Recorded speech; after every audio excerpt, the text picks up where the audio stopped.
All right, how's everybody doing? This is the Comic Samurai. I want to welcome you to my next video, and tonight we're going to be looking at my favorite comic book covers that break the fourth wall.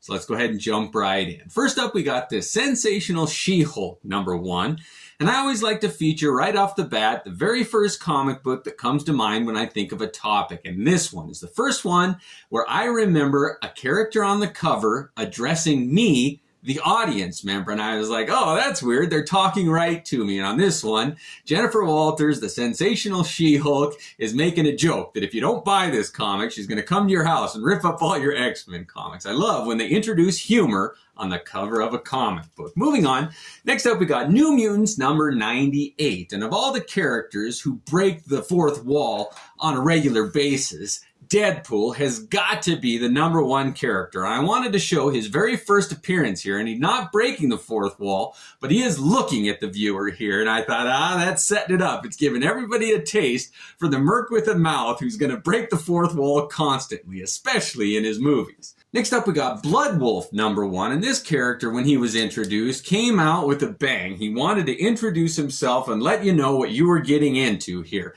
And on this one, he's just putting the audience down there. And I don't know if that's a great way to go into it. When I saw this cover, I was like, I'm not going to be insulted by the character on the cover. And I thought, well, I got to buy it just to see what he's going to say on the inside. So this was kind of an interesting take on breaking the fourth wall. Next up, we got Legion 89 #4.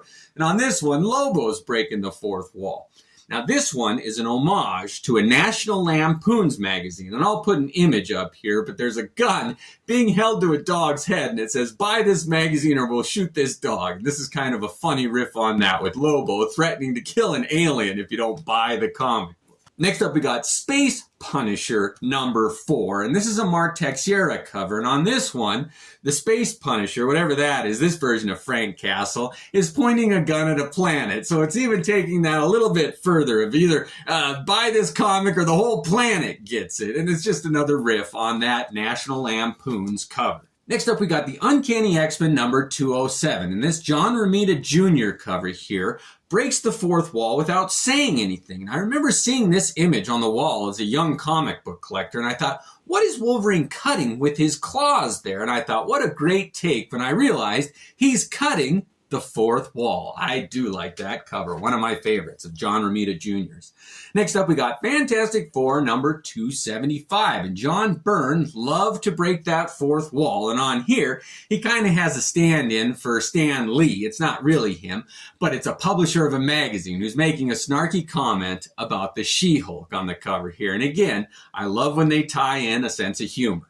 Next up, we got Excalibur #4, and on this one, Chris Claremont was the writer, but Alan Davis was the artist, and he tied in this lonely janitor here, making a snarky comment to the audience, where if you're looking for galactic battles and great superhero shots, you're going to have to look inside, because it's not on the cover. And this one, they did an attempt at humor, and it fell so flat. What a boring comic book cover of just a picture of a janitor in the spotlight and all this text. You didn't want to sit there and read a novel. You wanted to see, what is this story about? And I think this was the greatest fail of a comic book cover that breaks the fourth wall. Next up, we got Judge Dredd #28. And Brian Bolland does such a great job on all of his covers, and this is no exception. I love this image of that judge there addressing the audience, saying, at least they spelled my name right, and they spelled wrong. So it's kind of a twist on that, and Brian Bolland does it like no other. I love this cover. Next up, we got Teen Titans #40, and they introduced a new character, Miss Martian there. And she's addressing the audience like, oh, you can trust me. And she's got that playful, innocent little schoolgirl look. But you know that when they do that, it's a sense of irony. What is being said is different than what is actually happening. Next up, we got Justice League #1, and this is probably the most famous comic book cover that breaks the fourth wall. When Maguire drew this one, he knew what he was doing, and they did so many spoofs and homages to this cover with a group of characters kind of looking up. It's a really distinct angle, and then somebody is saying something to the audience there, and in this one, it's Guy Gardner addressing the audience.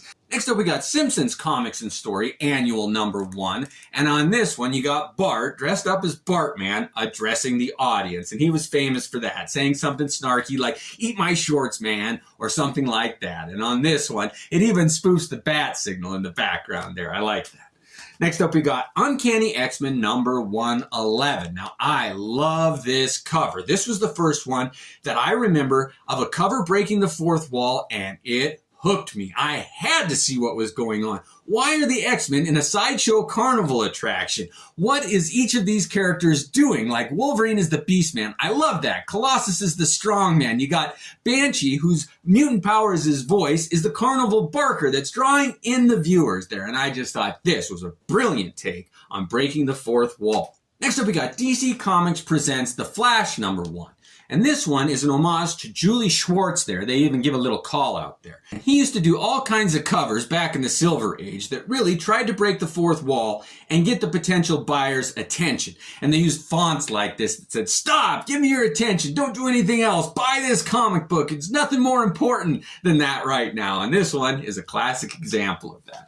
All right, lastly, we got Animal Man #19. Now, this is another Brian Boland cover here. And what's interesting about this one is that this character here, who's in a comic book panel on the cover, is breaking the fourth wall by addressing Animal Man, who's standing within another fourth wall. So you've got a fifth wall out front of that cover. I've never seen a cover that has so many layers, with a comic book character addressing someone outside of their fourth wall and who's addressing the audience who's outside of a fifth wall. What a great, fun example of a fourth wall breaking cover. Well, those were my favorites. Let me know which ones I forgot. Thanks for joining me and have a great night.